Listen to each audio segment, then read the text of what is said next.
torture you. Take my hand through the flame. I torture you. I'm a slave to your games. I wanna chain you up. I wanna tie you down. I'm just a sucker for pain. I'm a sucker for pain. I got the squad tatted on me from my neck to my ankles. The pressure from the man got us all in rebellion. We gon' go to war, yeah, without failure. Do it for the fam, dog. 10 toes down, dog. Love and the loyalty, that's what we stand for. Alienated by society. All this pressure give me anxiety. Walk slow through the fire. Like who gon' try us? Feeling the world go against us. So we put the world on our shoulders. I torture you. Take my hand through the flame. I torture you. I'm a slave to your games. I wanna chain you up. I wanna tie you down. I'm just a sucker for pain. I've been at it with my homies, it don't matter, you don't know me. I've been rolling with my team, we the illest on the scene. I've been riding around the city with my squad. I've been riding around the city with my squad. We just posted getting crazy, living like this is so amazing. Hold up, take a step back when we roll up, cause I know what. We've been loyal, we've been fan, we the ones you're trusting. Won't hesitate to go straight to your head like a concussion. I know I've been busting, no discussion for my family.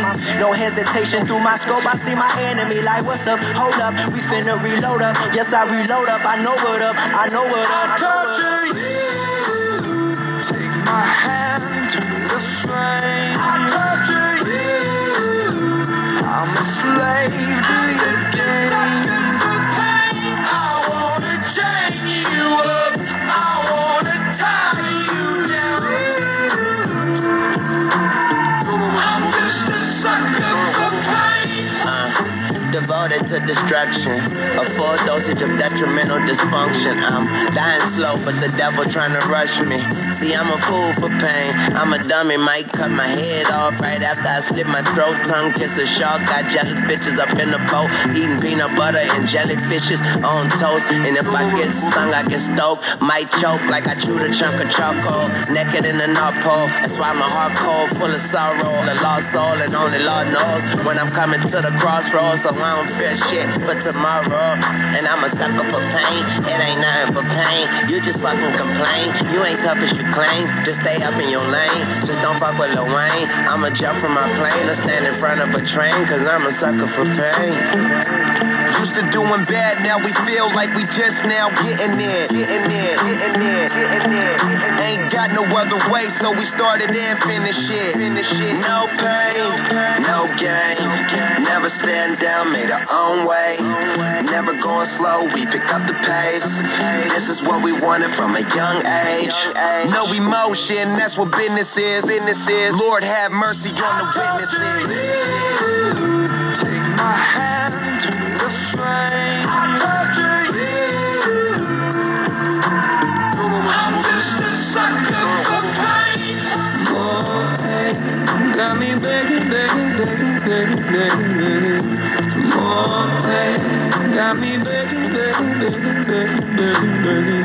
For more pain, got me begging. For more pain. Good evening, ladies and gentlemen. Once again, as always, Miguel Magallon. And as always, President, Founder, CEO of Magallon Entertainment. Good evening, ladies and gentlemen. Welcome back to the podcast. I welcome you all tonight from an undisclosed location, an undisclosed city, an undisclosed area, at an undisclosed time and place. Ladies and gentlemen, welcome back to the podcast, and welcome once again to the wise words from the motherfucking general. Tonight, we're going to talk about tomorrow's CPI numbers. We're going to talk about inflation. We're going to talk about the economy. We're talking about the shit show that's going on around the world. and we are going to talk about how it impacts the stock market, how it impacts the crypto market, how it impacts our portfolios, and how, if at all, it will impact our path and our journey towards financial freedom and financial independence. A land, a place in life where we do what the fuck we want, when the fuck we want to, because we write our own fucking paychecks. Ladies and gentlemen, let us begin. So, I'm going to release this clip early, West Coast time, which, I know is different time zones. Again, 70,000 subscribers now listening to the podcast across the country and around the world, 30 different countries. Shout out to all my subscribers in New Zealand. Shout out to all my subscribers in Australia. Shout out to all my subscribers in Japan. Shout out to all my subscribers in South Korea. Shout out to all my subscribers in Europe. Shout out to all my subscribers in Canada. Shout out to all the subscribers out there in the DR, in Puerto Rico, in Colombia. Just, this podcast continues to grow. So just wanted to say thank you to everyone all around the world. I love the support. I love the loyalty. Thank you guys for riding, and thank you guys for listening to me. I really appreciate everyone continuing to recommend this podcast to everyone in their life. Friends, family, co-workers, baby mama, baby daddies, everyone. Thank you for recommending this podcast, and thank you for signing up your friends and family. And thank you for those of you who are signing up to the maxed out VIP package every single night across the country and around the world. So, by the time you guys get this clip tonight, hopefully you guys listen to it tonight, but tomorrow morning, first thing in the morning, 5 a.m., 6 a.m., we're gonna get the CPI numbers. We're gonna get the inflation report, and we're gonna find out what's going on with inflation the past 30 days in America.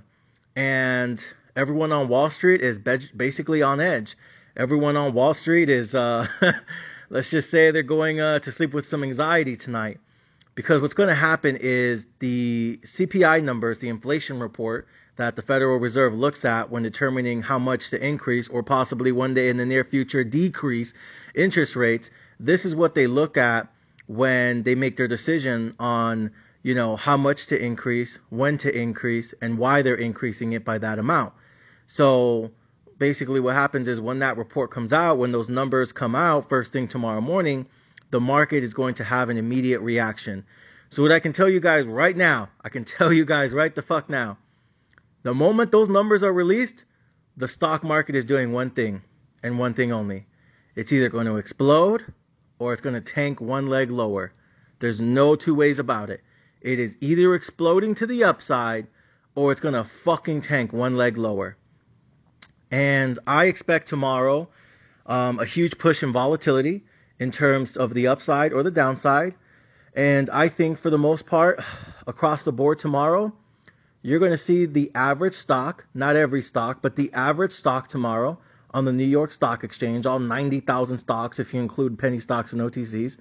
I expect pretty much every stock across the board to move somewhere between 5 to 10% tomorrow in one day. And a lot of that has to do with if the bulls are right and inflation is coming down, and this is what I'm saying, stock market bulls. If the stock market bulls are right and inflation is coming down, and it's coming down hard, it's coming down fast, and it is coming down in a meaningful way, which I've been talking about on the podcast for weeks and weeks and weeks and months and months and months, for those of you guys who've been fucking listening, if it comes down in a hard, meaningful, significant way, then yes, the Fed will only have to raise by 50 basis points. And moving forward, the expectation is the Federal Reserve will not have to raise interest rates as much or as often moving forward, which means we are closer and closer to the end of a higher interest rate environment.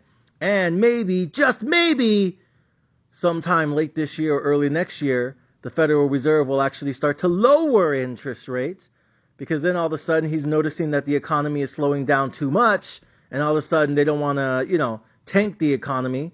So they might have to reverse course and, as everyone would say, pivot late this year, early next year, if the bulls are correct and inflation is coming down in a hard, meaningful, and significant way. If the stock market bears are right, they're going to say no, inflation is still going to come in high.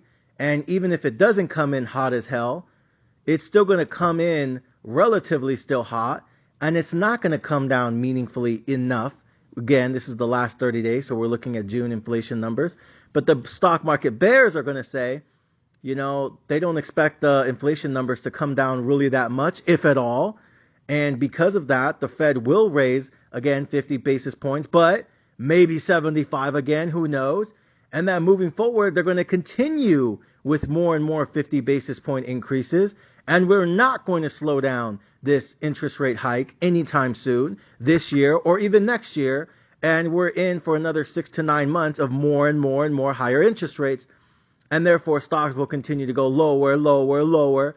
And every asset class in the entire world will continue to dump and tank and crash because they are far from over, because inflation is far from peaking, or at least peaking and decelerating in a meaningful way. And so that's what the stock market bears are saying, and this is what the stock market bulls are saying.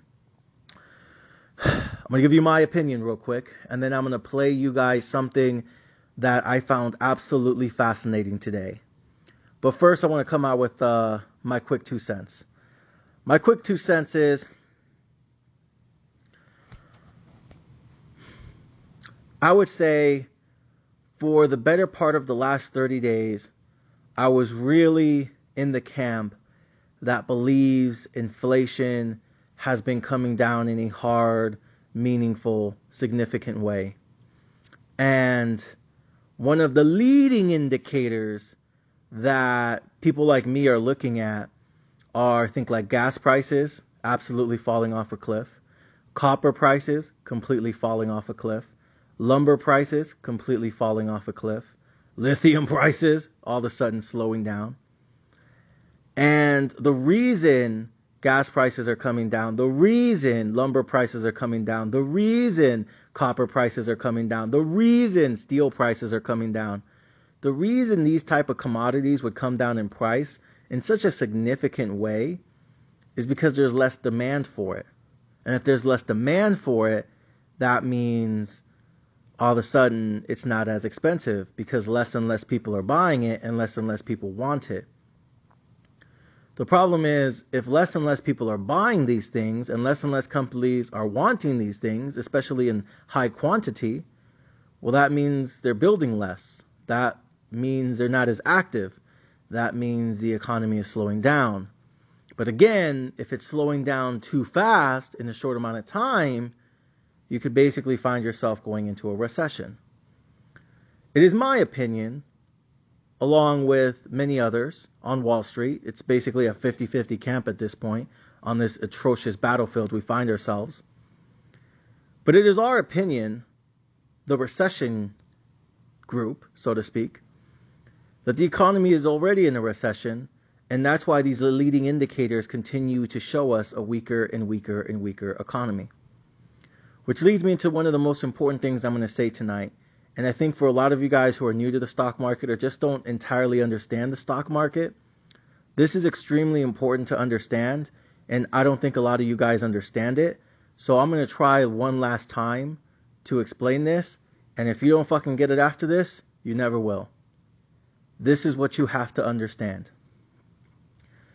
If you're bullish on the stock market for the rest of this year, if you're bullish that the stock market is going to rally the second half of this year, if you're bullish that equities and asset classes around the world will start to go higher as we get towards year end, if you're bullish on equities, if you're bullish on investments like me, the only way stocks go higher at the end of the year, the only way asset prices go higher by the end of the year, the only way the Federal Reserve even considers, even fucking thinks about pivoting and not raising interest rates as much and possibly lowering interest rates, which would explode all stocks and cryptos around the world, the only fucking way that thesis plays out is if the United States government basically acknowledges we're in a fucking recession right here, right now. So, in essence, the only way to be bullish on stocks, the only way to be bullish on crypto, the only way to be bullish on Bitcoin, right here, right now, in terms of from now until the end of the year, this has nothing to do with next year or the year after or the year after that or the year after that. I'm talking right here, right now, next 6 months in the stock market. The only way that they can go up from now until the end of the year is if it becomes flagrantly obvious to the U.S. government and to everyone in the world that we are indeed in a recession. If you do not believe that we are in a recession, if you do not believe we're going into a recession, if you're part of the group that seems, you know what, the economy's strong, bro. I mean, it's softening a little, but it's not bad, bro. Everyone's like saying it's bad. It's not that bad, bro. You know what I mean? It's softening a little, but it's not that bad, bro. If you're in the camp, if you're on the team that believes it's still a good economy, maybe even great economy, it's not that bad, it's okay, we're fine, we're going to make it, calm down, bro. If you're in that group, then I want you to sell everything in your portfolio. Sell everything. Sell all your stocks, sell all your Bitcoin, sell all your Ethereum, sell all your Shibu, your Dogecoin, your VeChain, your Cardano, your Polygon, sell all your altcoins, sell everything, and walk away for 6 months. Because if you're right, if the other half of Wall Street that believes the economy is okay, it's not really weakening that much, it's going to be all right, it's still strong. If you believe that, and you turn out and end out being right, if you're right on that, then what that basically means is the Federal Reserve will continue to explode interest rates from now until the end of the year. Because if the economy is indeed strong, if we're not in a recession, if we're not going into a recession, if the consumer is strong, if demand is strong, or even if it's softening but it's not that bad, bro, if demand really isn't that falling off that much, if consumer pricing, purchasing power isn't really falling off that much, if the average American is really that okay, it's not a big deal, if you think the economy might slow down a little bit but not enough to warrant being called a recession, if you don't think it's that bad or you just think it's actually pretty good still, sell everything in your fucking portfolio and walk away right now. Because what that means is, if you're right and you end up being right about that prediction, what that means is the Federal Reserve will then turn around and say, you know what, you're right. The economy isn't that bad. The consumer is still relatively strong. Things, they're going down a little, but not that much. Everything's pretty good. It's A-okay. And if the Federal Reserve ends up taking that position and you end up being right about that, and the Federal Reserve believes you and they take your side on that, they will continue to raise interest rates 50 basis points, not just tomorrow, this month in July. They're going to do it again in September. They're going to do it again in October. They're going to do it again in December. They're going to do it again in January, February, March, and they will continue to climb interest rates higher. Because as long as the economy is good, as long as the economy is strong, or as long as the economy is only softening, but it's not crashing, it's just softening, but it's still relatively good, then that means the Federal Reserve has 100% license to continue to raise interest rates higher and higher and higher in order to kill inflation to the fullest and best of their abilities. And that's what that comes down to. Ultimately, what the Federal Reserve is trying to do is kill inflation. And the only way they can kill inflation is by raising interest rates through the motherfucking roof, it feels like. But the only way they can kill inflation is to continue to raise interest rates. But by raising interest rates, you destroy stocks, you destroy crypto, you destroy Bitcoin, you destroy everything. You know what I mean? You destroy demand for everything. You destroy demand for stocks, demand for Bitcoin, demand for altcoins, demand for real estate. You end up softening that more and more and more and more in order to kill inflation. The problem is, if you do it too much, you do it too hard, you do it too aggressively, yeah, you'll kill inflation, but you'll also kill the economy.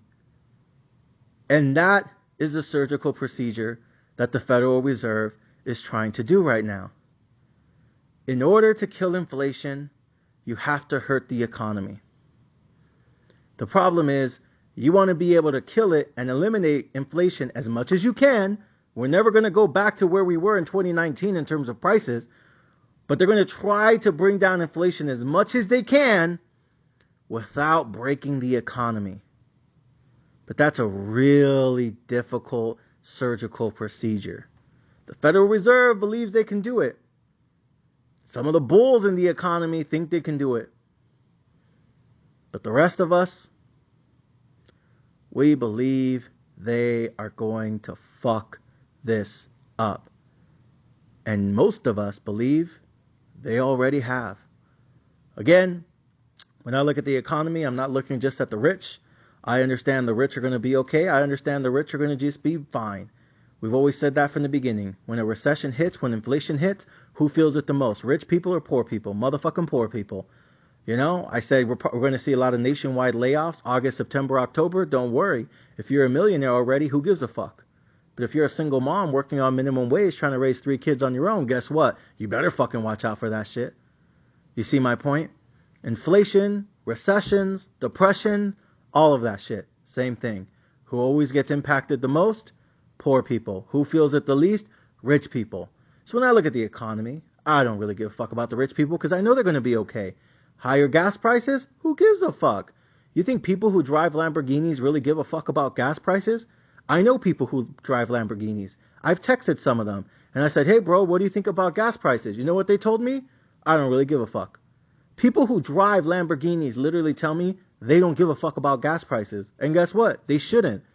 When you got $15 million in your bank account, you really give a fuck if the price of gas went from $3 to $6? Not really. Right? Oh, rents are going up across the country? Oh my God, ay Dios mío. Do you think rich people care? No, because they already own their fucking house. Not only do they own their house, they own every house in the fucking neighborhood. Oh, food prices are going up. Oh my gosh, it's so much more expensive at Costco and Walmart and Albertsons and CVS. Oh my gosh, gas prices are so, and food prices, they're so expensive. Meanwhile, rich people out there going out every single night of the week eating motherfucking filet mignon, lobster, steak. Think they give a fuck about higher food prices? No, I don't give a fuck. They're going to eat steak, lobster, and filet mignon any fucking time they fucking feel like it. Because they're rich. Sorry, it's kind of one of the benefits of being rich. You do what the fuck you want, when the fuck you want, and nobody can tell you a fucking thing about it. That's kind of one of the perks. That's why everyone wants to be rich. So, when I look at the economy, I don't give a fuck about what the rich people are doing in terms of the broader economy, right? I know what rich people are doing. They're buying stocks and they're buying Bitcoin. I know what poor people are doing. Selling stocks, selling Bitcoin. Why? Because some people need the money, some people don't. There you go. That's as much as I want to know about rich people right here, right now. For the purposes of this clip tonight, I want to focus on poor people. Because poor people make up most of the country. I said it once, I'll say it twice, I said it 3 times, shit, I'll say it 900 more times. 80% of Americans live paycheck to paycheck.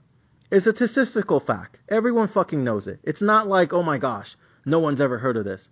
Everyone in America knows this by now. Every economist knows this. Every analyst knows this. 80% of Americans live paycheck to paycheck. So when I look at the broad U.S. economy, I'm not worried about the dude that drives a Lamborghini. I'm not worried about my guys in San Diego that own like 15 houses. I'm not worried about the people who live in San Francisco and own 900 Bitcoins. I know they're going to be okay. I know they're just going to be fine. Everyone out there in New York tonight, listening to me tonight in New York City, shout out to everyone in Manhattan, shout out to everyone on the Upper West Side, shout out to everyone in New York City tonight. Guess what? If you live out there in Manhattan tonight and you're listening to me, don't worry about this. You're going to be all right. If you're listening to me out there in LA and you live, somewhere in San Diego, you live in somewhere in San Francisco, you're living somewhere in Beverly Hills tonight, guess what? You don't got to worry about this shit. You're going to be all right. But everyone else, no the fuck you not. So, that being said, I'm looking at what poor people are doing, and I'm looking at leading indicators for poor people. And what do I see? I see every single month since May, so May, June, and even in July, more and more people are becoming delinquent on their rent. More and more people are not paying their rent on time. Then we see credit card spending. In April, credit card spending surged. In May, credit card spending exploded. In June, credit card spending exploded even more. People are using credit cards across the country. Who's doing it? Is it rich people? Is it poor people? It's poor people. That to me is a big fucking red flag. Because not all of you have an unlimited Black American Express card. Okay? People have credit card limits. And they're getting really close to maxing these credit cards out. So I'm looking at people not paying rent on time. I'm looking at people having problems just paying for food and gas. I'm looking at people who aren't making credit card payments. And now there's an absolute explosion in people who aren't paying their car payments on time. Which means, guess what? Those cars are going to get what? Motherfucking repoed. So we are seeing the early stages of a recession that's right in your fucking face. And that is what I believe the American economy is in for the average American person. Rich people are going to be fine. They're going to be fine. But most of you listening tonight, that's not you. Most of you guys listening to me tonight, you have less than $500 in your savings account. Again, I said it last night, I said it the night before, and I'll say it again. If I went into every single one of your bank accounts, how many of you honestly have more than $500 in savings? How many of you might have more than $1,000 in checking? Honestly. Don't bullshit me. Honestly, how many of you really have more than $500 in savings? Not that many of you. And if I said tomorrow morning you have to pay for something and it's going to be $500 and you really have to pay for it, what would you do to pay for it? You'd either use a credit card or you're going to sell all your stocks and your Bitcoin and you're going to find a way to get that money. But you don't have it available. You have to sell something in order to pay for it. You have to sell stocks, you have to sell Bitcoin, or you have to use a credit card. But you don't have the money just sitting there waiting for you. You're going to have to sell something that's an asset. You're going to have to sell something that's an investment, right? Or you're going to have to add to your expenses, your liabilities, which is a credit card. Rich people don't have that problem. Poor people do. And that's why inflation is such a bitch, because who gets impacted the most? Rich people or poor people? You guys see my point now, right? So, to me, in my opinion, I cannot stress this enough. I fully 100% believe that the U.S. economy is in a recession right now for the average American. I think the 20% of Americans that are already millionaires, I think they're fine. I don't think they feel this. I think they're going to live their best life. I don't think really, inflation is obviously impacting them, especially if they're like a business owner. But outside of like business stuff, in terms of their personal life, I think a lot of millionaires right now are doing just fine. They're still going to go to the Bahamas. They're still going to go to Cancun. They're still going to go to the playas of, Puerto Rico. They're still going to go out there to Mexico. They're still going to go to Mexicali.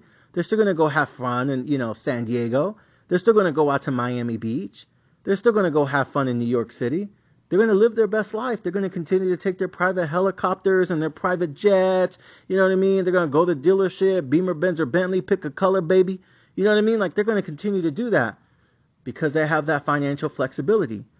And when stocks are going down and cryptos are going down and Bitcoin's tanking, guess what they do? They buy more of it. Because how did they become rich in the first place?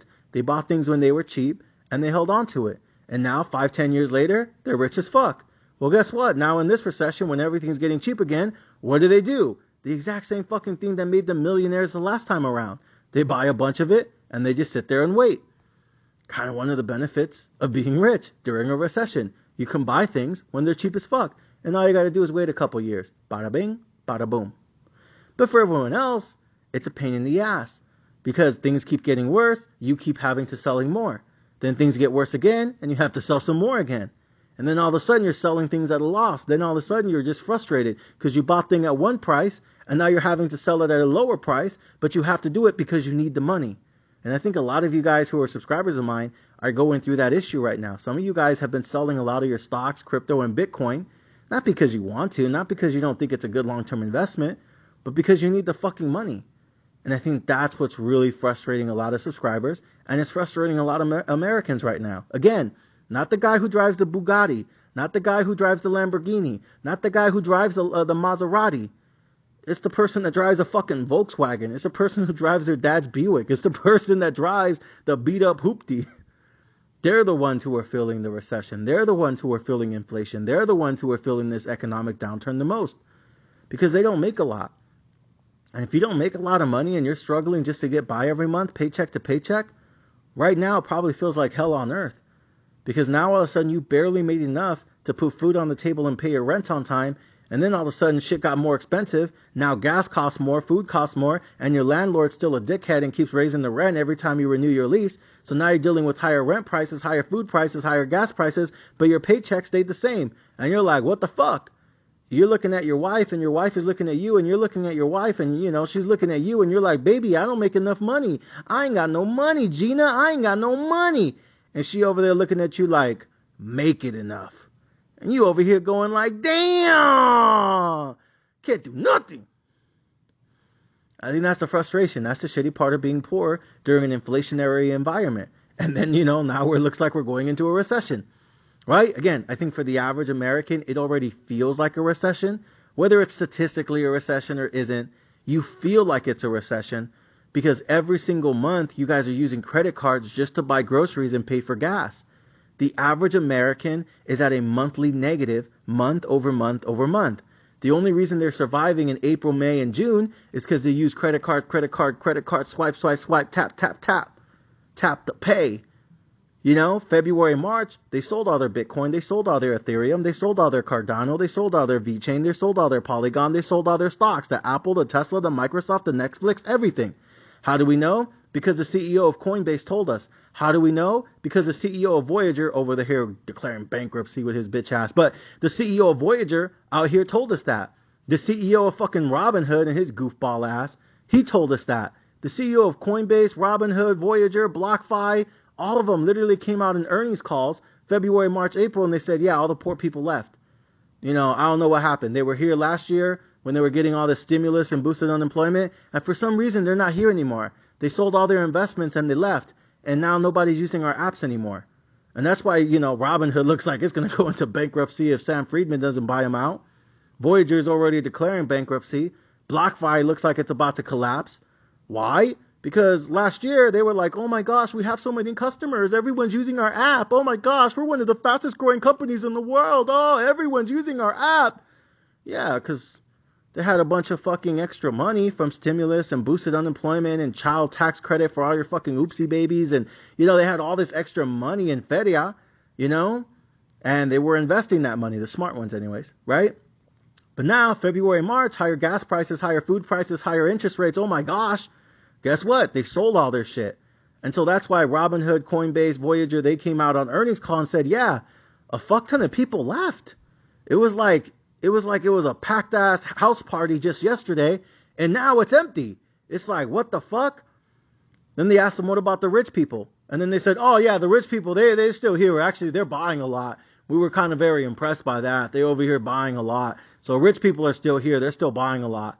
But all the poor people, they're gone. I wonder why. Oh, I don't know what happened. I guess they're just stupid and, didn't feel like investing anymore. They're just so stupid. And then I have to come out on this podcast where I have to have conversations with clients or, different people I know, and I have to argue on behalf of poor people because I have a lot of rich people that tell me if you're selling stocks or you're selling Bitcoin right now, you're a dumbass and you're going to be poor forever. And I'm like, yo, that's fucked up because I know a lot of poor people. You think all 70,000 subscribers are millionaires? Fuck no.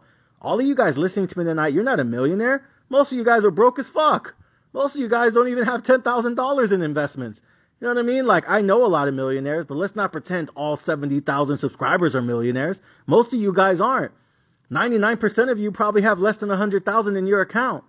You know what I mean? Again, I have 400 clients here at Magayon Entertainment, and I help advise their portfolios, and I manage their portfolios, and I buy stocks in and out of their account, right? But that's only 400 clients I have at Magayon Entertainment. I have 70,000 subscribers. So again, 99% of you guys listening tonight, you probably have less than 100 grand in investing. And so when rich people try to tell me, Miguel, if they're selling Bitcoin or stocks right now, they're just a dumbass. I'm like, no, they're not, bro. It's just like you've been rich for so long, you forgot what it's like to be poor. The thing about it is they're not selling stocks in Bitcoin and crypto because they're stupid. They're not selling it because they don't believe it anymore. They're not selling it because, you know what I mean, they just don't want to anymore. They're selling it because their rent went up. They're selling it because gas went up. They're selling it because food went up. They're selling it because they live paycheck to paycheck, and right now they don't have enough money to make it by every month. So instead of pulling out loans or asking their mom for money, or asking their dad for money, or asking their suegro or their suegra for a fucking loan and feeling all embarrassed about it, Instead of fighting with their girl about it all the time, they said, fuck it. I don't want to use a credit card. And I don't want to ask my mom and dad for money. And I don't want to ask my in-laws for money. So fuck it. The only other choice I have is I'll just sell some of this Bitcoin, some of this stocks. It's down anyways. Fuck it. And, I'll try to buy it back later. Hopefully it stays the same price, but whatever. And they're selling it, and that's how they're paying for more groceries. That's how they're paying for more gas. That's how they're paying for higher rent prices. It's not because they gave up. It's not because they stopped caring. It's not because they don't give a fuck. It's not because they stopped believing. It's not because they don't want to be long term. It's because they need the motherfucking money. And so that's why it kind of pisses me off when some of my rich clients want to tell me some shit like, oh, they're just stupid, Miguel. I'm like, no, bro, they're not. It's just that you've been a millionaire for so long, you forgot what it's like to live in the hood. And you know what I mean? And that happens. That's fine, right? Sometimes people forget where they come from. And I'm pretty sure you guys have met and known a lot of people like that, where they grew up in the struggle, they grew up in the hood, they grew up in the barrio, they grew up fucking with nothing, and then they, became something, became someone, got rich, moved out, and then all of a sudden, a couple years go by, and, they forgot where they come from. They forgot where they came from. They forgot what it was like for them growing up. You know what I mean? They've been drinking champagne and eating steak and lobster too long. They forgot what it was to live on ramen and fucking, you know what I mean? Like tap water. They forgot that. Sometimes people forget, that journey, and that happens sometimes. But I'm having those conversations with clients on the sidelines like, bro, stop making fun of poor people. They're not selling because they're stupid. They're not selling because they don't understand. They're not selling because they're not long term. They're selling because they're poor and they need the money. And that's okay. It's all right. I'm not here to tell you that if you sell Tesla or Bitcoin right now, you're a dumbass. If you're selling it because you need the money to feed your daughter, you need that money to feed your wife, you need that money to provide for your family, you think I'm going to call you like a bitch or a dumbass for doing that? No. I'm going to call you a motherfucking man because you're doing what a fucking man has to do, taking care of your fucking family. But unfortunately, that's 80% of America right there. Just trying to figure out a way to provide for your family. Right? Because fucking life is hard. It's not easy for everyone. And so, you know what I mean? So sometimes I have to push back against some of my clients that have been millionaires for a long time and forget that shit. And that's cool. But at the same time, that's why I believe we're in a recession. That's why I believe the recession already began. Because, yeah, rich people, they're going to be, they're going to be fine. They're going to have their wine and their lobster and their champagne on ice. They're going to do that because they can afford to do that. That's why everyone wants to be rich, because they want to do that too. But I'm looking at 80% of Americans right now, and 80% of Americans are fucking struggling.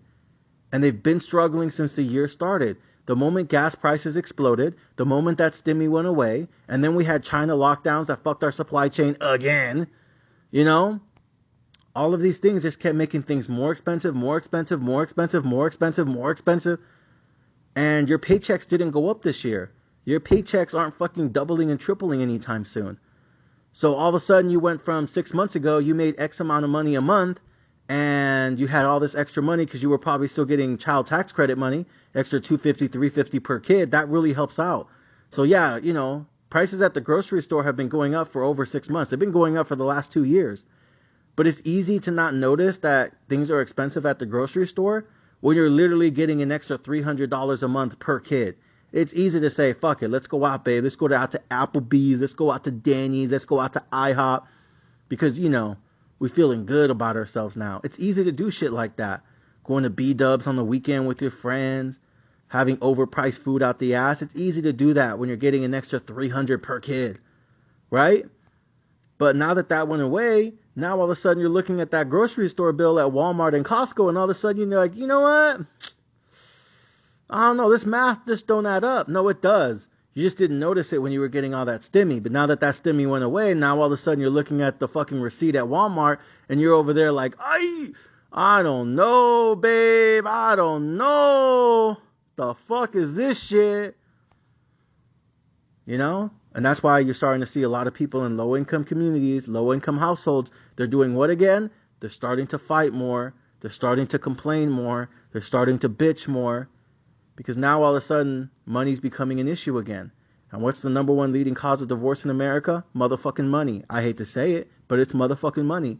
Or more specifically, the communication about money. Because you guys aren't on the same page when it comes to your finances, because you won't open your fucking mouth and start setting up life goals with the person you want to spend the rest of your life with. That don't make sense. If you're going to spend the rest of your life with that person, how the fuck aren't you making goals together? That just sounds stupid as fuck to me. But some of you guys don't do that. So what I'm here to tell you is, my opinion, we're in a recession. For the average American, you're in a recession. If you drive the Beamer, Benz, or Bentley, the Bugatti, the Lamborghini, the Maserati, guess what? You're fine. Don't even worry about it. Keep doing what you're doing. Everything you did that made you a millionaire to begin with, do that again this recession. You know what I mean? Because you already know what to do. I don't have to tell you. I told all my rich people that last night on the clip for rich people. I sent it to everyone. That way you guys understand what I'm telling rich people. But, you know, rich people already know what they have to do. I don't have to remind them to buy the dip. Because the only reason they're a millionaire is because that's what they did last recession. And the recession before that. And the recession before that. But the problem is 80% of you aren't millionaires. 80% of Americans are not millionaires. 80% of Americans are people who are just trying to figure out how to pay their rent on time, how to pay their credit card bills, how to pay their student loans, how to pay for gas, how to pay for food, and how to fucking make it until the next time they get paid. Paycheck to paycheck. So my opinion, if you're bullish on the economy and you don't think it's that bad and consumers are great and yeah, it might be softening a little but not enough to be called a recession and it's okay, it's fine, it's going to be all right. People are just being dramatic, they're being hyperbolic. It's not that bad, Miguel. Calm down, bro. If that's your opinion, cool. I have no problem with it. My only advice to you is if that's where you stand and you end up being right, then what you need to do right now is sell everything in your portfolio and dump everything and anything you have. Because what that means is if you're right, then the Federal Reserve will have full license to continue to raise interest rates. And you're not going to get 50 basis points this time and 25, 25, 25. No, what you're going to get is 50, 50, 50, 50. Because then that means they have a longer leash to keep raising interest rates in the name of killing inflation as best and as effectively as they can. And trust me, they will do that. But if you're like me and you think the economy is already slowing down significantly and meaningfully, and we probably already are in a recession, and in the next couple of weeks and months it'll become more obvious, then we think the Federal Reserve will stop raising interest rates and say, oh shit, we're killing the economy too much in order to kill inflation. Let's start, backing off the gas pedal and maybe stop raising interest rates so much. Oh shit, the damage has been done. Let's turn around, start lowering interest rates. And then when that happens, stocks explode. So again, if you're bullish on the economy, that means you're negative on stocks. If you're bearish on the economy, then that means you're positive on stocks. It sounds kind of like backwards, but it is what it is. One last time. If you believe the economy is strong and it's just going to be okay, dump fucking everything, because that means stocks are going way fucking lower. If you think the economy is already bad and this shit's coming downhill quick, fast, and in a hurry, be ready for a fucking explosion by the end of the year. Because that means the Fed will have to fucking pivot. We don't know what they're going to do. Two sides of the equation, two different camps, two different trains of thoughts. But at the end of the day, only one will be right. Let's see who it is. With that being said, this is the last thing I want to play for you guys tonight. Then I'm out of here. Earlier today, and this kind of just like caps everything I've said tonight, there was a debate this morning on one of the financial networks between one of the Bulls and one of the Bears. I just want you to take a listen to it. It's only like a few minutes long, but I want you to listen to what people on Wall Street are saying. And I hear people like back and forth on Wall Street all day. Obviously, this is what I do for a living. This is what I spend 16 hours a day fucking looking and listening and reading and researching. But I want to say, out of all the arguments, out of all the debates, out of all the back and forth I hear on every financial network, every show, every program, all that shit, out of everything I listen to and read and see and research all day, this little 2-3 minute debate was probably my favorite one for like the last 2-3 months. This is absolutely one of my favorite ones I've heard because it really hits on a lot of different points. And I think it gives you a lot of different perspectives, and it gives you a lot of things to think about. So again, it's only 2-3 minutes long, but out of every debate, out of every argument, out of every back and forth I've been listening to for the last several weeks and months, this by far is one of my favorite.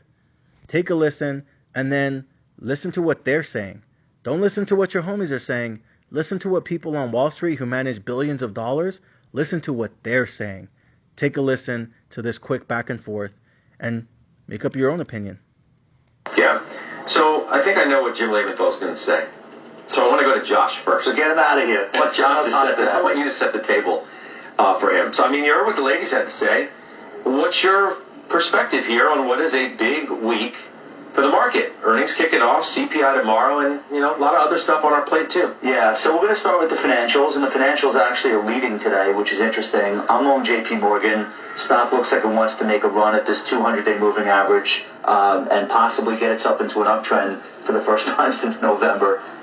So there are like small little highlights like that each day. You can always find like one or two positive things to talk about. But big picture, we re-inverted the yield curve, the most inverted it's been since 2007, just in the last week or so.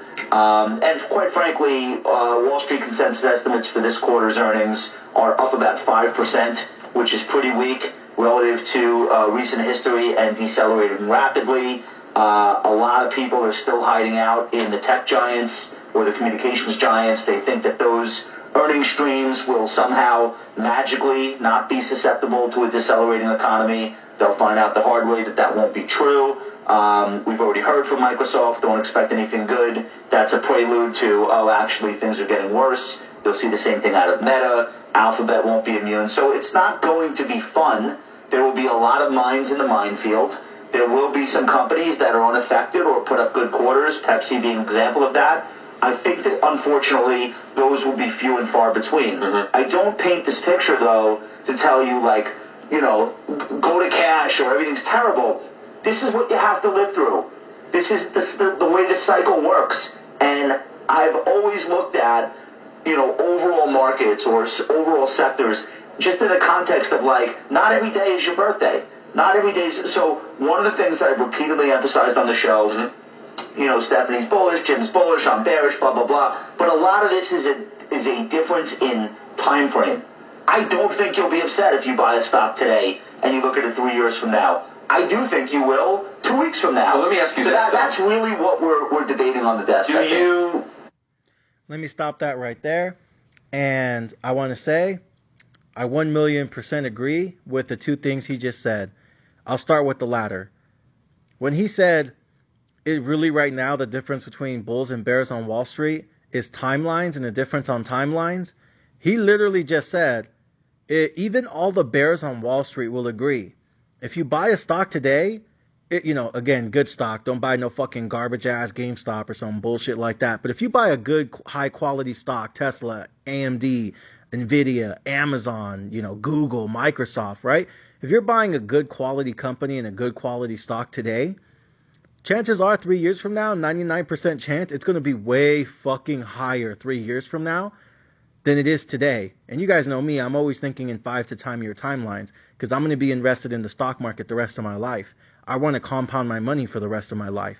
You know what I mean? I've been compounding my money in stocks and crypto and Bitcoin for the last 10 years. I want to do it for another 10 years, another 10 years, and another 10 years. I want to compound my money and I want to compound my portfolio every single day, every single week, every single month, every single year, every single decade to the day I fucking die. And that's why I already manage a family trust fund. That's why my kids own stocks. That's why my wife owns stocks. That's why we have 401ks. That's why we have Roth IRAs, right? That's why we have custodial accounts. Because I'm not just investing for me, but I'm investing for my family. And I will be investing in stocks and crypto and Bitcoin and all that shit. We're going to be investing in this shit for years and years and years and years to come. Again, this isn't just personal wealth for me. This is about generational wealth. So when he says even all the bears on Wall Street agree, if we're talking about 3 years from now, 4 years from now, 5 years from now, again, good quality stocks. Don't give me that fucking trash-ass AMC or Blockbuster or GameStop or Shibu, all that random horse shit. But if you're talking about good investments, good quality companies, blue chips especially, yeah, 99.9% of them are going to be way fucking higher 2, 3, 4, 5 years from now than they are today. The problem is, when I tell you guys, be long-term, this is long-term investment, this is long-term gains, yeah, no shit. But then when I tell you it's long-term and think long-term, and then 2 weeks later the stock goes down, you guys want to fucking bitch. Oh, bro, it's down like 30%, bro, what the fuck?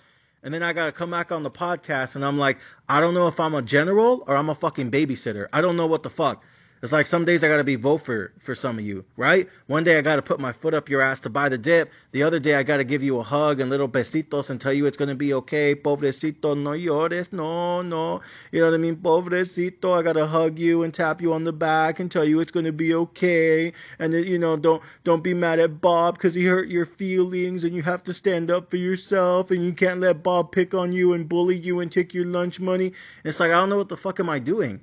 Am I a fucking general, or I'm your fucking babysitter, your nanny? Like, what the fuck?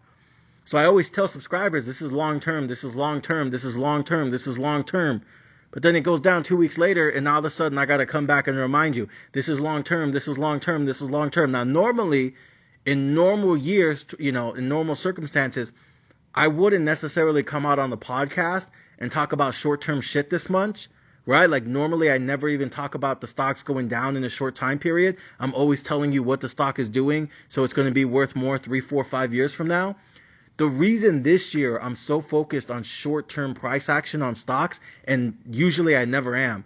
Out of the last 10 years, I've never given a fuck if a stock was up or down 20, 30% that year, because I'm looking at the next 5 years, not just the next 12 months.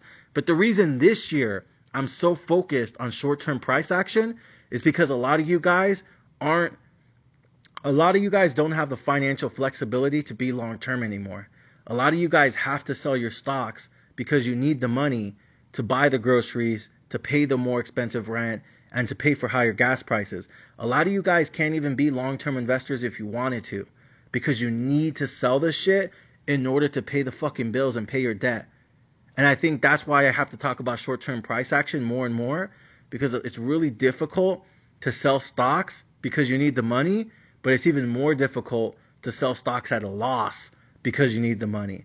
It's like a double fuck you almost. And I think that's what's frustrating a lot of subscribers. And again, that's most of you. Because yeah, I might know 400 millionaires on my cell phone, but guess what? I don't know 70,000, and there's 70,000 of you. So yeah, I could have 400 clients who are millionaires or on their way to being millionaires, but that's not all 70,000 of you. Most of you are living paycheck to paycheck, and most of you right now are on the verge of selling stocks, selling Bitcoin. Again, not because you don't believe, because you need the money. And so that's why I'm being more focused on short-term price action now more than I ever have before in the history of the podcast. Otherwise, if I didn't feel like we were in a recession, if the average American wasn't struggling to combat inflation, right? If we weren't in this inflationary higher interest rate environment, I wouldn't even talk about some of these stocks being down 10, 15, 20, 30, 40%. You know what I mean? But I have to do it because I know some of you guys are worried that A, things are going to get worse in the stock market, and B, you're going to have to start selling in the future because you're going to need the money in the future. And that's why I have to focus more on short-term price action. But Josh is right. For all my millionaire clients, for all my rich subscribers who have time and patience on their side, and they don't need the money right away, for them, they already know 2, 3, 4 years from now, all these stocks are going to be way fucking more than they are now. But that only matters if you don't need the money in the short term. And who's more likely to need the money in the short term? The guy who lives in Beverly Hills, San Diego, San Francisco, the New York penthouse suite, or the single mom who's just struggling to feed her kids at night? Who do you think's more likely that is going to have to sell their shit? You guys see my point now, right? So that's why I'm focused more than ever on short-term price action, and that's why I have to fucking keep these clips coming when it comes to the recession. Because most of you, you're in a position where you're going to be the one that get fucked. Let's continue.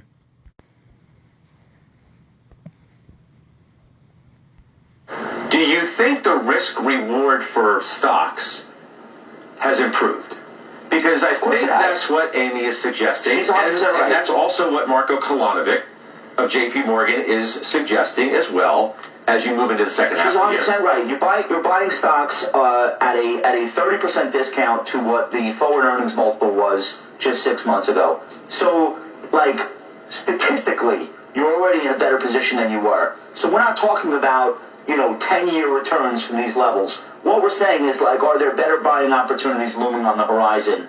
And if you pull out multiples and all of the things that are not good timing signals and just look at what is, we are in a statistical downtrend, downward sloping 200-day moving average. The highs are lower than the previous highs. The lows are lower than the previous lows. It's a stair-step pattern lower. It's no fun. No one's enjoying it. But it's what it is. So you either can admit that or you can't admit that. And a lot of the people that can't admit that are long only, long all the time, gotta buy something. So if you're not in that camp, congratulations. This is a good environment to relax. Look at me. Look at me. This is what the kids call a glow up. Okay? I'm not worried about the next 10% in the S&P. Nice tan going on there. What will be. Fresh new dew. I guess it comes down to, like Josh said, what your expectations are over a specific period of time.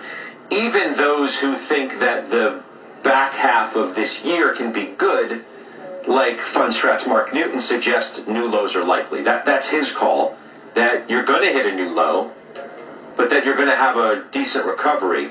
Kolanovic, who I just referenced, does say that, if you don't have an economic disaster, those were his words, that he believes that risky assets can substantially recover. Yeah. So I think everybody knows where you sit. Yeah. But what do you make of all of that? Well, yeah, and everybody does know where I sit, and a long-term investor. I want to, add something that's helpful here. And Josh gave me the perfect cue. Like the next 2 weeks, nobody knows what's going to happen, right? You think anybody knows what's going to be CPI tomorrow? Forget it. But what I will say is that CPI probably has an asymmetric risk to move the markets higher. And here's why I say it. It's going to be a terrible number, folks. It's going to have an 8 handle. Might even be higher, okay? But it doesn't matter because look at one of the most crucial aspects of inflation for the consumer. It's gasoline, and gasoline futures are down 25% in a month. That hasn't shown up in the pumps yet. It's not going to show up in June CPI, but it is going to show up in the near future. What that's going to do is help consumer sentiment, which has been one of the main sandbags holding this market down. I want to stop that right there, and I just want to expand on that a little bit. He's saying that gas prices are coming down, and he's saying the cost of oil is falling off a cliff. He's absolutely right. Gas prices are coming down, and the price of oil is, I don't want to say free falling, but it's been coming down significantly week after week after week after week after week. Some of you are going to say, but why, Miguel? I thought everyone still has to pay for gas. You're right. Certain people in the economy have to pay for gas. Well, everyone still has to pay for gas. You got to get to school. You got to get to work. Truck drivers still need gas. Real estate agents still need gas. Construction workers still need gas. So that's why gas can never go to $0 a gallon anytime soon, right? Maybe 100 years from now, but not, 24 hours from now. The reason gas is coming down is because now people are still buying gas to get to and from work. But the reason it's going down isn't because of that. The reason it's coming down is because now a lot of families and consumers, people are saying, you know what? We were going to take that trip out to LA. I don't think I want to go anymore because I don't have as much money as I thought I was. Oh, we were going to take that trip to Vegas this weekend. Oh, I don't want to go because I don't have as much money as I thought I was going to have. Oh, we were going to go camping. We were going to go hiking. We were going to go there. We were going to go there with the family. We're going to take this family trip. Oh, I don't think I want to go anymore because I don't have as much money as I thought I was. You guys see my point? So now it's not so much that people aren't buying gas and they're just not going to work anymore. That's not why gas is going down. Gas is going down because no one is going on those extra trips. No one is doing those extra fucking curriculars. And because those extra trips, extra curriculars, extra events aren't being done, now all of a sudden gas isn't being purchased as much. People are still buying it to get to and from work. People are still buying it for work purposes. But now all of a sudden there's less trips going. There's less extra trips being done. You guys see my point? Now, why would that be? Is it because no one wants to go to Vegas this weekend? Is it because no one wants to go to LA? Is it because no one wants to go to San Fran? Is it because no one wants to drive down to Mexico? No, people still want to have fun. They want to go out and do all that shit. It's just they don't have as much money as they thought they were going to have. Now all of a sudden money's getting tighter.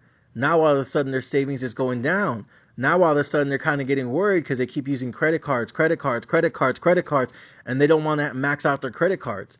So now all of a sudden they're being more frugal. Now all of a sudden when they go to places like Walmart and Target and Costco, what are they telling you? Consumers aren't buying name brand goods anymore. Now they're buying the cheap off-brand shit. It is having a psychological effect on their spending habits, on their spending behaviors. And so yeah, gas is coming down, right? Which ultimately helps company. But the only reason gas is coming down isn't because, interest rates went up. No, gas is coming down because people don't have as much money as they thought they were going to have, or they're trying to basically make that dollar stretch. And so now all of a sudden that pain because of inflation is getting so bad, now all of a sudden those extracurricular trips aren't happening, right? And it's going to get worse, and it's going to get worse, and it's going to get worse. But gas prices are coming down. But again, most people are buying gas right now using credit cards. The point is, what happens when they don't have money on credit cards anymore? What happens if the Federal Reserve says, you know what, gas prices came down, but they didn't come down enough, so fuck that, I'm still raising rates higher. That's the dilemma we don't want to see. Because if they do that and say, yeah, gas prices went from $6 to $5, but we want it to, or gas prices came from 8 to 7 or 7 to 6, but we want it back at $4. Well, here comes that next leg lower. You guys see my point? So, yeah, that's kind of like the tug and pull case there. Anyways, let him continue.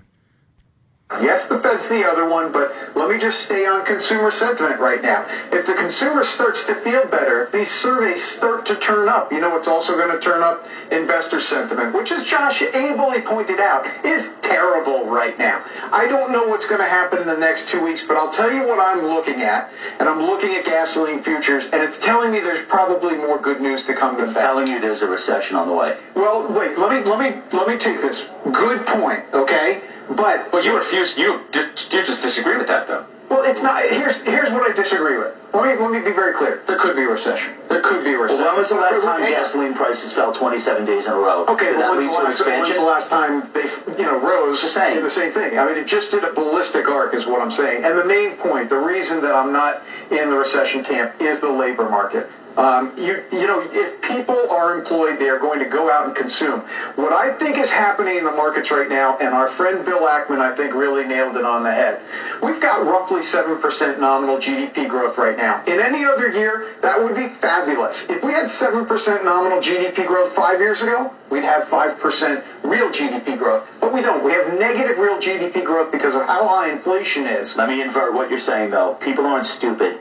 So when the labor market is as tight as it is now, and people can get jobs, but the job they get does not offer them a salary increase commensurate with what their rent is going to cost, they're not stupid. For them, it feels like inflation comes down. Well, it feels like a recession when your costs are rising 10% Until and your inflation comp is comes rising down. 3%. Josh, you're forgive me, I'm interrupting you. You are right, but I'm also right when I say until inflation comes down, which again I come back to where I started. Look at gasoline So futures. there are some who suggest, recession or not, stocks are still mispriced based on economic data, right? PMI's weak, interest rates going up, earnings revisions are the backdrop that we're going to have to live with. That's Mike Wilson. He's our headliner today.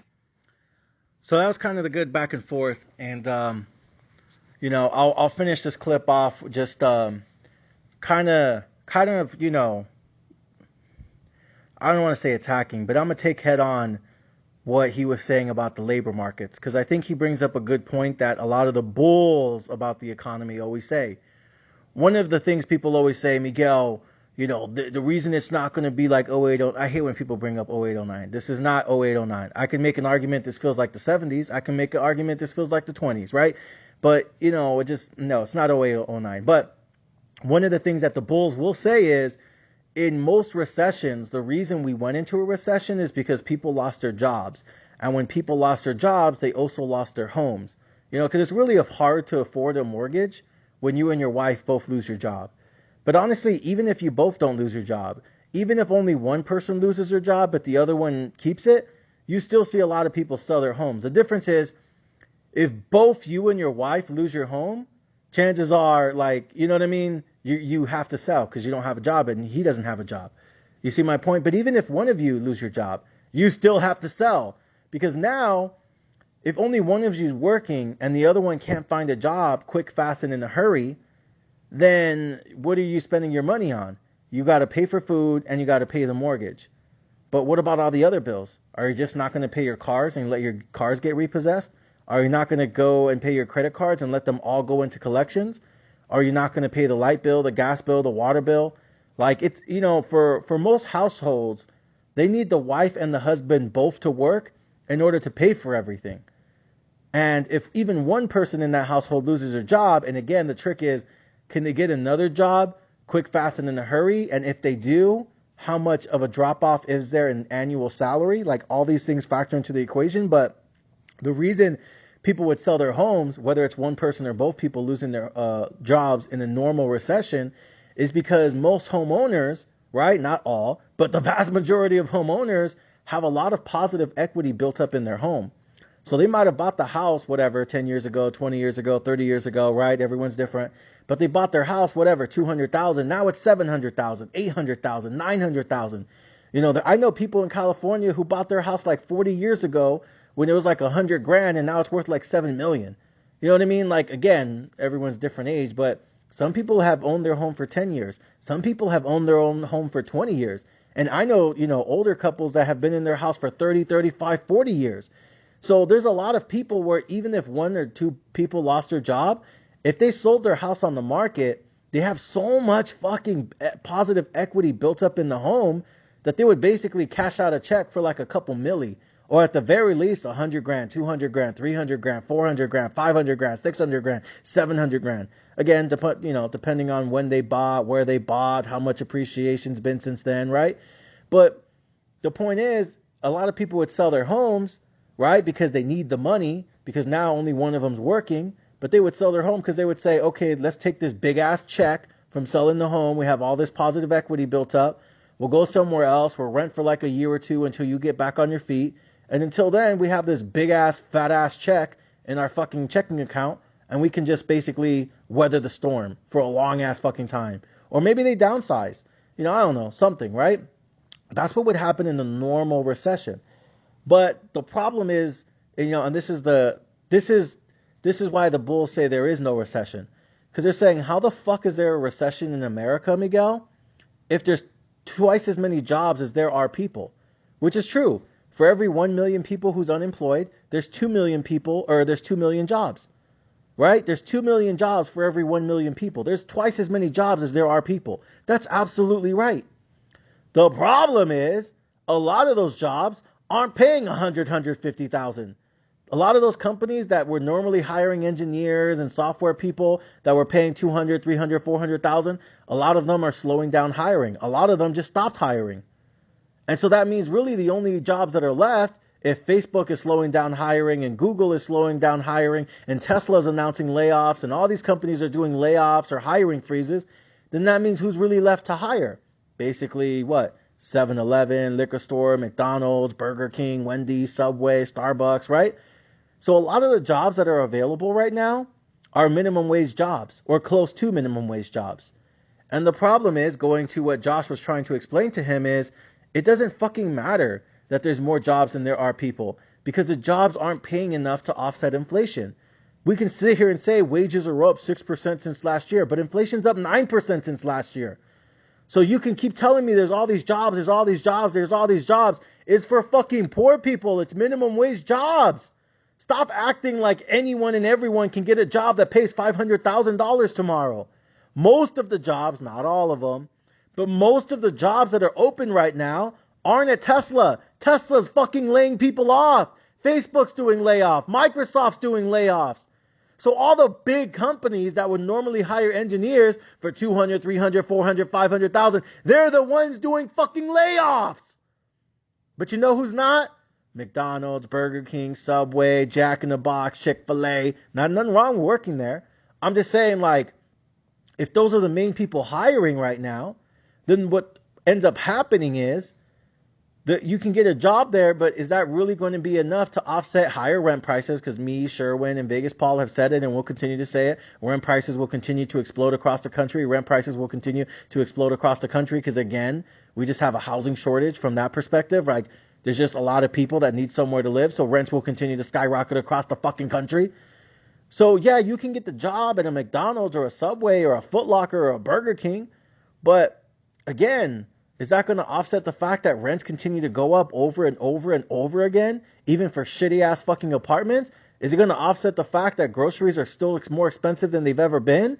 Is that going to offset the fact that even though gas is down $1, it's still way fucking higher than it was 12 months ago? Again, 12 months ago, gas was like $3-4. Now it's like $7-8. It came down like $1, but it's still expensive as fuck. So yeah, you can get the job at fucking Burger King. Good job, bro. Get your fucking job at Fat Burger. Welcome to Fat Burger King and take your order. You can do that shit all day. It's not enough for you to move out your mama's house. It's not enough for you to get a new car. It's not enough for you to get that house that you always wanted in San Diego. It's not enough to fucking offset inflation. And that's what Josh's point is yes, technically, there's more jobs than there are people. That's true. But let's not pretend that Tesla's hiring anytime soon. They're fucking doing layoffs. So that's the point is, yeah, there's jobs, but they're poor people jobs. It's minimum wage. It's not enough.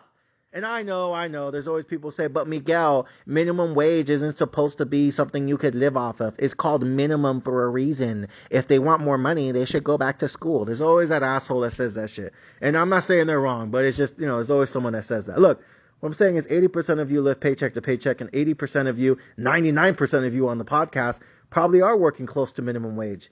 Let's not pretend you guys are getting paid $100 an hour. Let's not pretend you guys are getting paid $200 an hour. Most of you listening to me in your headphones right now, you don't get that much money. You don't get paid that fucking much. All right? Even if you get paid more than minimum wage, don't act like it's by a lot. Okay? Some of you guys are just, you're getting paid good money, not great. So, again, there's all these jobs, but that's fine. A Burger King in fucking Palmdale is hiring. A fucking Subway in Victorville is hiring. Congrats. But that's not going to get you out your current situation. Right? Again, that's why so many of you are still living with your parents. That's why so many of you are still living with your in-laws. You know what I mean? Because it's hard to save up money. Right now, it's really hard to save up money and move out your parents' house. Right now, it's really hard to save up money and buy a house. Why? Because you guys are working at a monthly deficit. If you look at how much you and your wife make, it's not enough to pay for all the gas and the food and the higher rent. And that's why you guys are trying to figure out a way to make it work. And that's why you guys are probably using credit cards. And that's why you guys are frustrated, because you're selling all your Bitcoin and all your stocks that you bought last year at a higher price, and you're selling them at a loss right now. But you got to do it because shit's expensive and there's always shit that pops up. And that's why, again, who feels recessions the most? Who feels this inflation the most? It's poor people, not rich. They're going to be fine in the Bugatti, the Maserati, the Lambo. They're going to be just fine. They're going to be all right. They're taking advantage of this opportunity, and they're buying the fuck out this dip. And that pisses people off a lot, because they're like, fuck, there goes rich people buying the dip because they got all that extra money. Meanwhile, I'm here sitting on my ass and I can't buy the dip because I ain't got no extra money. I know it sucks, right? And I feel for you guys. I'm not telling you the way the world should be. I'm telling you the way it is right now. So, closing arguments, closing thoughts. Look, I think inflation will continue to come down, but not because of higher interest rates. I think inflation will continue to come down because I think demand will continue to tumble and fall off a fucking cliff. And I think we are getting very, very close in this economy. And again, I said this August, September, October, you're going to start to see the nationwide layoffs. Simultaneously, August, September, October, I think is when you're going to see poor people, the average consumer, lower middle class and poor, I think that's when they're going to probably be close to maxed out. Because I think a lot of people right now in low-income families are honestly just surviving on credit cards. And I think by the time we get to September, October, they're going to be completely maxed out and they're not going to have any credit card money left. We already know they sold everything on Robinhood, Coinbase, and Voyager because the CEO of Robinhood, Coinbase, and Voyager told us that February, March. The credit card companies told us April, May, June that credit card spending was exploding. I think you can continue to see it in July, continue to see it in August. And by this, again, September, October, I think all those credit cards are maxed out, which means when they have no more money on credit cards left, they have no more money in savings. Again, this is the lowest savings rate we've seen since 2008, 2009. How interesting. But this is the lowest savings rates we've seen since basically the great financial crisis. Once these credit cards are officially maxed out, which I think they will be, September, October, I think it's just done, completely maxed out. How else are they going to have the money to offset the fact that they're working at a monthly negative deficit? Again, millions of people didn't pay their rent on time in June. I think you're going to see the exact same type of numbers come out for July, and I think you're going to even see bigger numbers in August. Again, nationwide layoffs don't even start till August. And now again, already in June, you started to see a lot of auto manufacturers say people aren't making their car payments on time, and they're seeing a huge uptick in the amount of people who aren't making their car payments. Again, they're not making their car payments now. What happens when the economy slows down and they start getting less hours at work? Again, people who are rich usually have full-time jobs. People who are poor usually only have part-time jobs. In a lot of states, especially like California, it's really hard to find a full-time job because a lot of employers don't want to pay you those benefits. So that's why they give you all that part-time bullshit. And so again, people who are rich usually have full-time jobs and or retired. But people who are poor and feel recession the most are also part-time workers. So it's easier to cut back their hours. So, you know what I mean? If people aren't making their car payments and aren't paying rent on time and are delinquent on credit card payments now, what do you think happens when they get their hours cut? What do you think happens when the economy slows down even more? What do you think happens when those layoffs start to happen nationwide? Again, cascade effect. Now, because of all of this, I think that's why the Fed is going to have to pivot and realize we're in a recession. And when they pivot, that's why I think stock markets explode.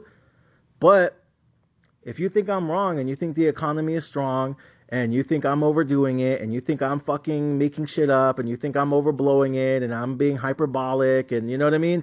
I'm making it seem worse than it is and you're not looking at all the other points, Miguel. If you don't agree with me, that's fine. If you think the economy is strong or, you know what I mean, it's softening but not softening that much and I'm just being fucking, you know, I'm just overdoing it and I'm overreacting, then sell everything you have. Because that means you're going to be able to buy it back at a much cheaper price 6 months from now. And by the time we get to November, December, some of these stocks might go down another 40, 50%.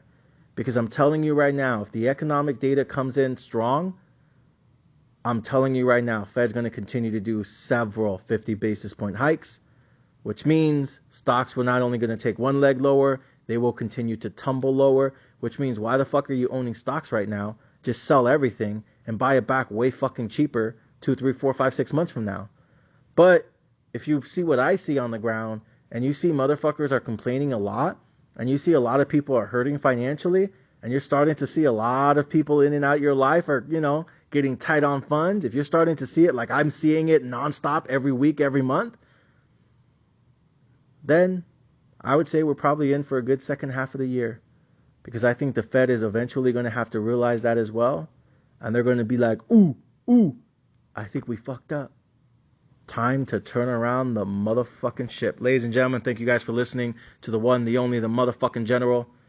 Tomorrow morning, by the time you wake up, I guarantee you, the market's already going to make its decision. We'll see what it does. To me, I don't like it. I think inflation is going to come down significantly. I don't know if it'll come down meaningfully enough. I think in the coming weeks and months it will. I'm not sure what June looks like. But either way, I'll tell you my opinion tomorrow night. But right now you have to figure out what's your opinion. Look at everyone in your life. Look at your friends. Look at your family. Look at everyone you fucking know. And you got to ask yourself, does the economy seem to get weakening in a significant way? Or do you think it's all rainbows and unicorns? Again, if you think the economy is going to be okay, sell everything you fucking have. Because if you're right, that means you're going to buy everything way cheaper 6 months from now. If you're like me and you think the average American is fucking crashing hard like a motherfucker, stay the course. But ultimately, I think one thing the Bulls and the Bears can all agree on is 5 years from now, it won't even fucking matter. Because everything's going to be so much fucking higher. The problem is, if you can't hold on to stocks for that long because you need the money, then does any of that really fucking matter? Ladies and gentlemen, the rich and the patient will always inherit the earth. Unfortunately, some of you guys don't make enough money to be patient. Some of you right now just don't make enough to survive this recession. And that's why you will be forced to sell. I wish it didn't have to be that way. But unfortunately, things like this happen. Ladies and gentlemen, thank you guys for listening to the one, the only, the motherfucking general.